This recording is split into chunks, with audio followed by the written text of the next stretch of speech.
So I'm going to try something a little different tonight and show a few maps and just see how this video feels after that. So I'm having some pork, and I was looking through some of my wines earlier. I actually had to order a new wine fridge. One of my wine fridges is dead, and I realized I got a fair amount of Barolo, well, and one Barbaresco. So I'm going to have a Barbaresco tonight. So I think once in a video I mentioned having the Nebbiolo grape. If I had to drink from one region of the world, rest of my life, it would be Piedmont. It would be the Nebbiolo grape.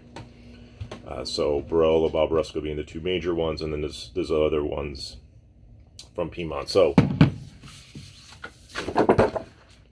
nerdy wine time. Where's Piedmont? So Piedmont's all the way up here, northwest Italy.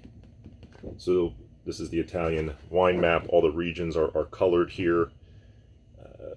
You have, so some of the more, there's Tuscany, where you get Brunello and Chianti. So then you got Piedmont all the way up here, with Barolo and Barbaresco.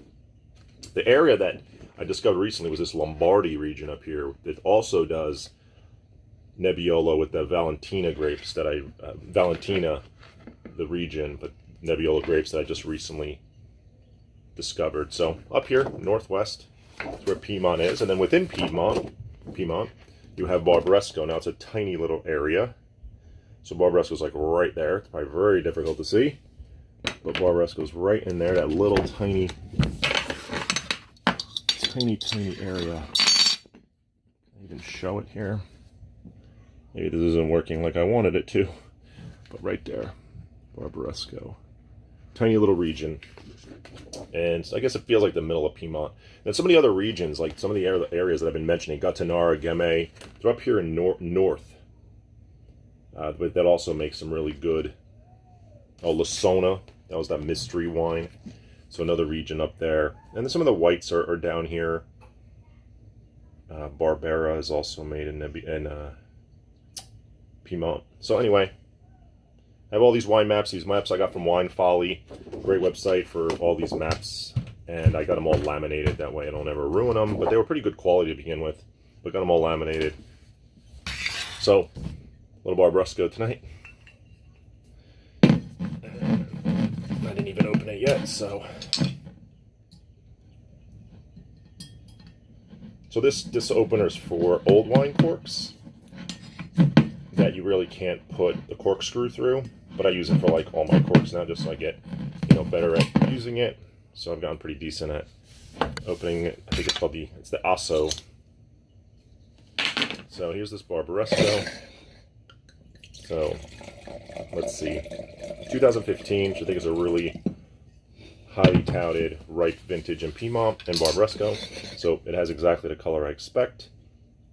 A little paler, but and it just smells wonderful. I love the smell of the Barolo Barbarescos or Nebbiolo from this region in Piedmont. Just awesome. It's got that fresh strawberry, the roses, the tar. It's not an overwhelming tar. I know that sounds gross, like street tar, but it's just a little bit of that. This definitely has more of the roses and that fresh strawberry. Wow, this is really, smells really good. Or very fresh and alive.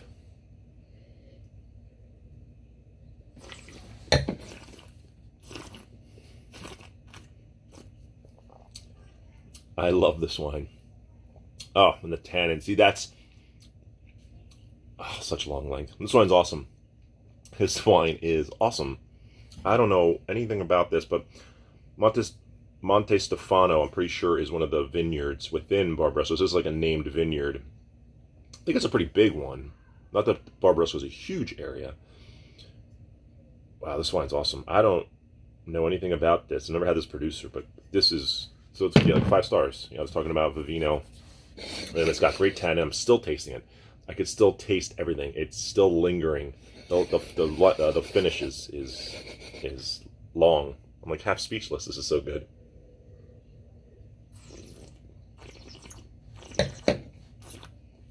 Looks light, but it's got really good tannins, and that's why these wines can age a really long time. Though a thin-skinned grape with big tannin. Nebbiolo. Yeah, that's why I love these, and I think they go well with You know, it'll go well with my pork loin I'm having. I didn't want to have, I had the petite sirah, I was going to have the rest with. That would have just been too big. I might have a little of that after, but definitely going to have this with pork. But this is awesome. I will have to seek this one out a little bit more. Or it's just maybe just Barbarescos from 2015, especially when you have a named vineyard, Monte Stefano. So, smells good, it tastes good. 5 stars. I can't say enough about this thing.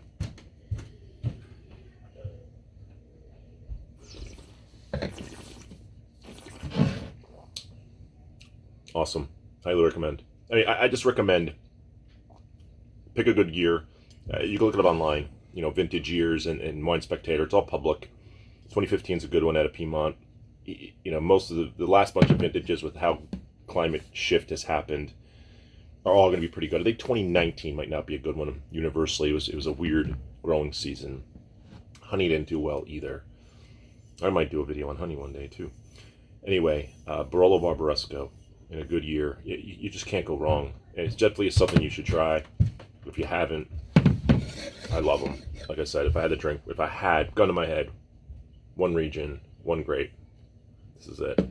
And it just puts me in a good mood, happy place, and it's versatile and got depth and length, and it's not too big, but big enough to stand up to things, and it's got that tannin structure, which I love. It's good stuff. All right, that's it. I'm going to eat.